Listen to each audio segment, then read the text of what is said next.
You are listening to Arcane Carolinas, an exploration of the Carolinas' folklore, legends, myths, and modern weird. Each episode, we examine the historical context of our topic and aim to preserve some of the stories that help make this part of the world such a fascinating place.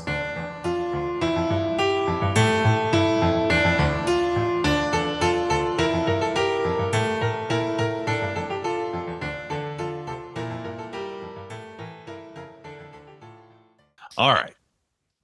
Hello and welcome to Arcane Carolinas. I think that entire thing should be the stinger. Oh, yeah, totally. Are you kidding? entire 4.5 minutes of nonsense that we just did. I'm your co-host. I'm your co-host, Charlie Newshaw. I'm your other co-host, multi-award winning novelist, Michael G. Williams. And this is Arcane Carolinas, and we have not done one of these in a little while. Very excited to be here. First off, before we get into it, I'd like to talk for just a second about the drones. Yeah, okay. I wanted to ask about that, yeah.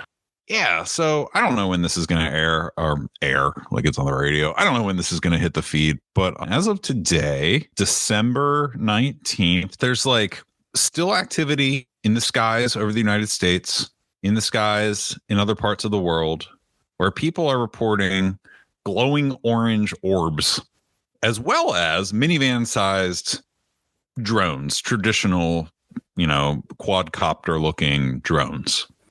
And people that I trust immensely have told me, yeah, this really big drone flew overhead. I have no idea what it was for. And I think that probably has a mundane explanation relating to something that the government just isn't sharing with us, because they probably have plausible deniability and that those activities are buried within a shell corporation of a contractor. Mm-hmm. And so they can say, oh, it's not us. But it's the orange orb reports that are consistent that I'm like, this feels like a lot of noise to distract from the fact that some of these things don't match that mundane description. I have a lot of thoughts on it. One of them is all the videos that people post on the internet are fascinating. No one should ever believe a video that a stranger has posted on the internet. Right. We live in the era where you can't even trust a video of a person speaking to have been something that they really did or said.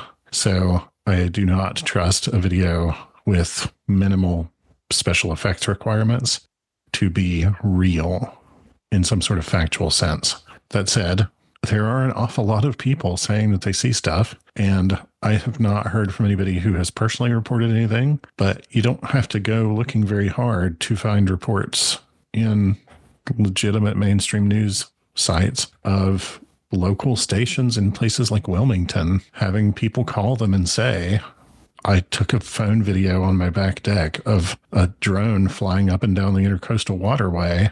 Does that mean it's happening here too? And so there's plenty of circumstantial evidence to suggest that there is something there. There is a there. My personal theory is that it's not a foreign power. As you and I have discussed, if it were Russia, if they had the capability to do this, there would already be a 30-foot statue of Putin in the middle of Kiev. It's not China. If they had the ability to do this, then Taiwan would already be another province of the People's Republic of China. So I don't think that that's the case. If it's aliens, I would wonder, why? If it was all aliens, I would wonder, why? I don't buy any of the weird conspiracy theory stuff that's out there. People on the internet love to talk about Project Bluebeam and things like that. Mm-hmm. It's all really old, hackneyed conspiracy theory stuff that was disproven a long time ago and is really just weird xenophobia and weird nationalism and regionalism wrapped up in this ball of prejudice, basically. So I'm not interested in any of those conspiracy theories. I do not think that it is the aliens getting ready to raise the curtain on themselves. If that were the case, then I feel like there would be more efficient ways of introducing themselves. But I do think that there is also something to it, like you said. Mm-hmm. My personal theory at this point is it's the U.S. Air Force testing out different drone models. They're having vendors who supply them with stuff, basically do a bake-off. And there aren't a lot of ways to do that other than to send them up there and see what happens and see who notices and see what people's reactions to them are. This would be a fascinating example, if this were true, of somebody having said, well, the only way we're going to know what effect these would have on a crowd is to send them up there and see what people start doing. And so here's kind of a live test. And part of why I say that is because so much of it reminds me of the original wave of black triangle sightings that occurred in upstate New York and New England in the late 70s, early 80s, all of which happened in the vicinity of Lockheed Martin's Skunk Works. And Lockheed Martin at the time was building the stealth bomber. So, of course, people were seeing inexplicable black triangles behaving in unexpected ways. I once was walking across town in Chapel Hill on a football game day when there was a demonstration of Air Force airplanes flying over the football stadium as part of the halftime show or something like that, and was standing there when a stealth bomber flew at incredibly low altitude over the middle of Chapel Hill. And it was a stunning and freaky experience. And everybody that was like on the same block that I was, we all stopped in our tracks and stared at the sky. It would not surprise me at all to find out that we're in just a similar situation. It's just the technology has gotten smaller. It's doing a different thing. One of my theories that I will share, I agree with you that there's something there, is that the orange orbs that are being reported are actually counter drone technology that's being tested against drones. Exactly. With what we see going on in Europe and the efficacy of drones on the battlefield, I think that it's time, I do think there's probably something there where contractors are saying like, all right, well, we got this new thing and it's super good against drones. Let's test it. I think that accounts for part of it. I don't think that accounts for all of it. I think that there's probably some potential transmedium deployment being tested. The New Jersey one's supposedly coming out of the water, stuff like that. There's like a new video of people on a cruise ship who supposedly saw stuff come out of the water. Yeah.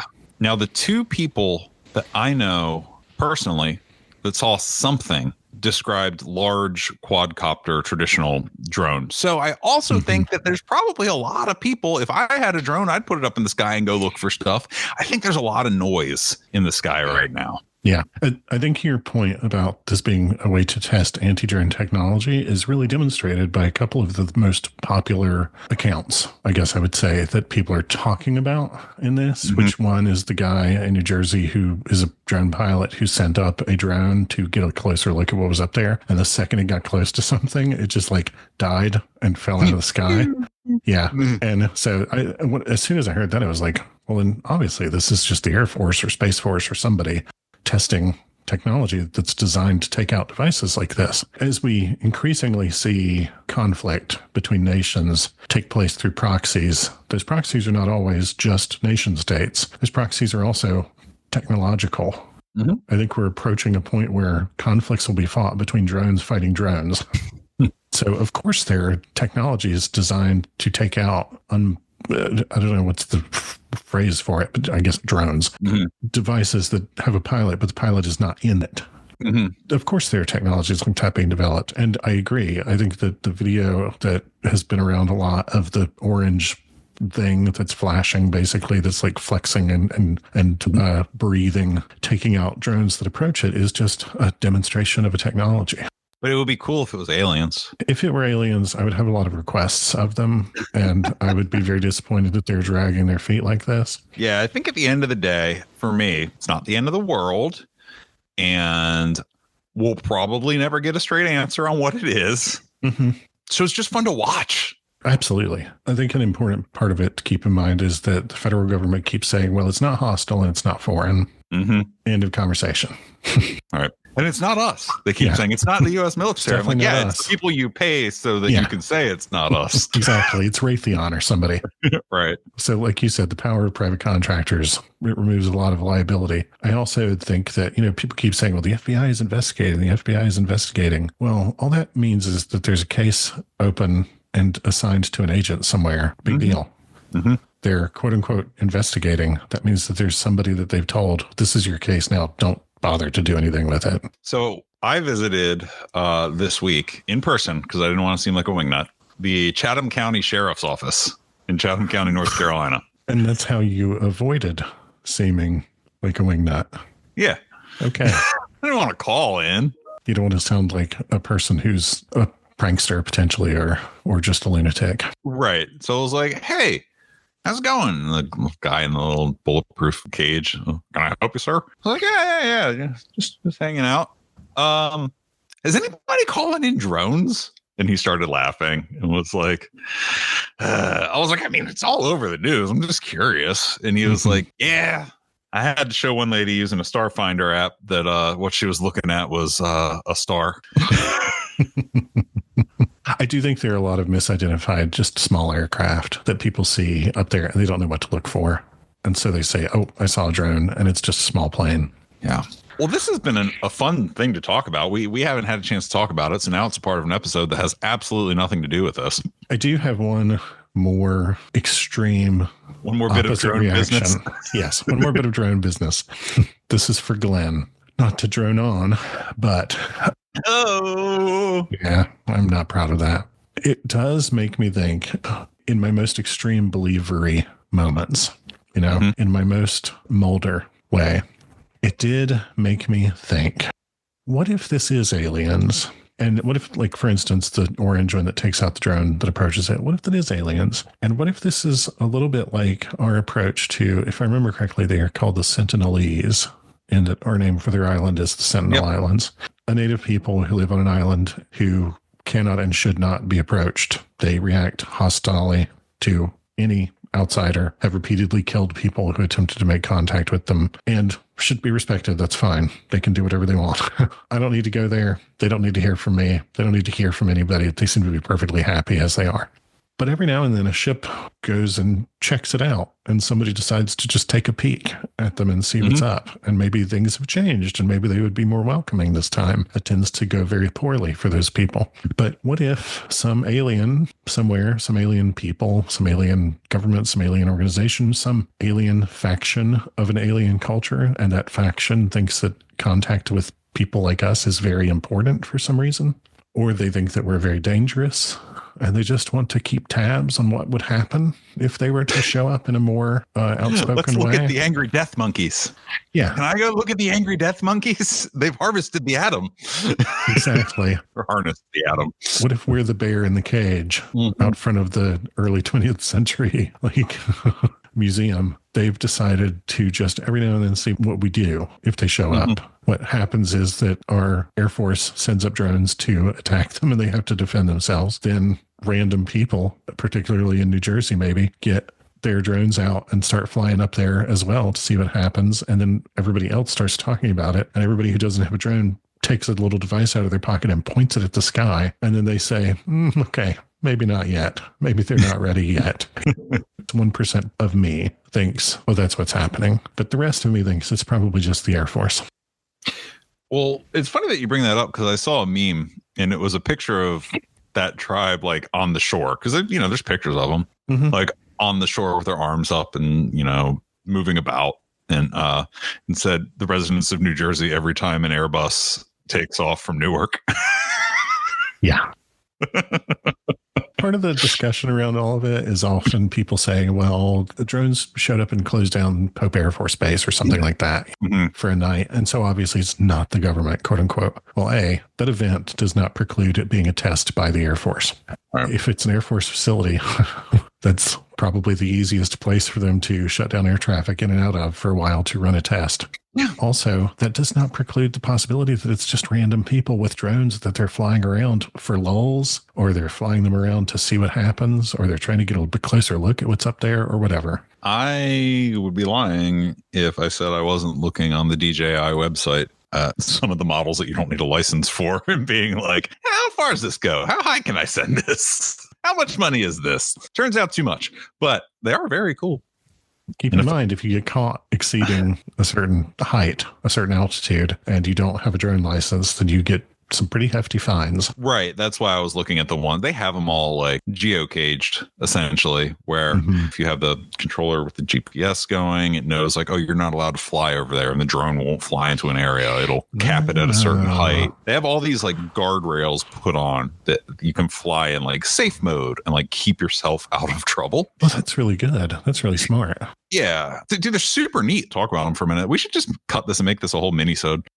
Yeah, we'll do that. This will be a quick episode that'll go in the feed. Yeah, they even have them so that like it knows how much battery it has left and how far away from you it is, and it'll turn around and come home and be like, "All right, you're done," so that it doesn't run out of battery like out a mile away from you. Wow, that's really impressive. Yeah, it doesn't really account for like wind speed and stuff, so it could still get itself in trouble. Sure. But they have put a lot of guardrails on them. I'm very impressed. Yeah, me too. I was so impressed that I tried to buy one and then was like, no, I can't justify this to go looking for aliens in the sky behind my house. I think I'd have to answer for this. Yeah. There's some very expensive editing software that I want, and I have on my eventual to-do list to look into grants that we might be able to get as a folklore kind of storyteller kind of thing and afford that software. And maybe one day we'll write a grant for a very fancy drone. I could use it to research the wildlife indigenous to Chatham County. I don't know. I can spin it. Sure. Yeah. We're looking for that Bigfoot. I mean, deer population. I mean, something. So anyway, yeah, I guess this is a mini stone. We'll close it out. Thanks for letting me really need to talk that out. No, that was fun and timely. I think it's fun to have something timely. Happy holidays, everybody. Yeah, happy holidays. Maybe one of those drones is Rudolph or something. But do you recall the least alien drone of all? Indeed. All right. I'm going to stop recording.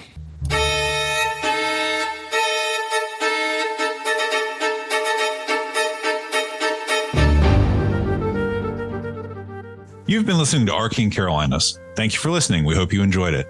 For more episodes, behind the scenes information, and links to our social media, check out www.arcanecarolinas.com, where you can also buy the Arcane Carolinas book.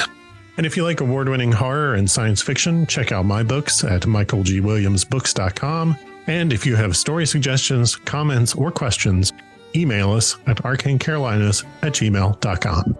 And thanks for listening.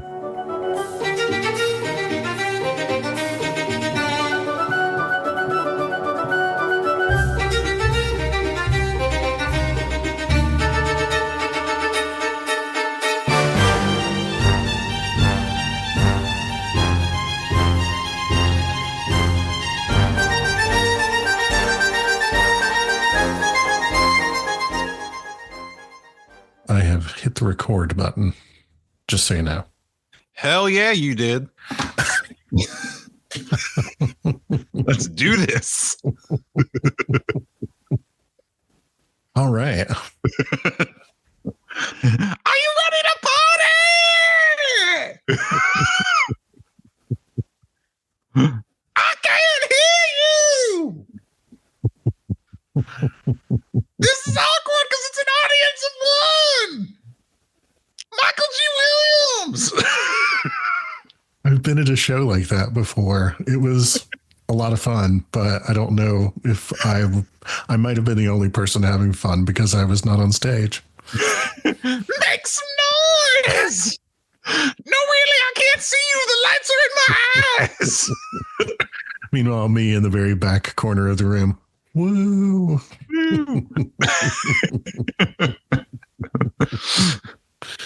I'm gonna cry myself to sleep tonight. My dreams were a lie. At least there's no line for the bar. Yeah, I got dark. It was a great show, though. Yeah, those ones are fun. I've been on both sides of that equation. It's surprisingly a good time. No, one time 3 friends and I went to an English beat show that was happening on the same night as an expected snowstorm, but we were young and reckless. And there were 4 of us in the audience, and there's 3 friends of mine and I, and 2 young ladies who were there together, and the English beat. So there were like 10 people in the room. 4 of them were on stage. We had a great time, actually. I'm sure you did. They may have as well. They may have.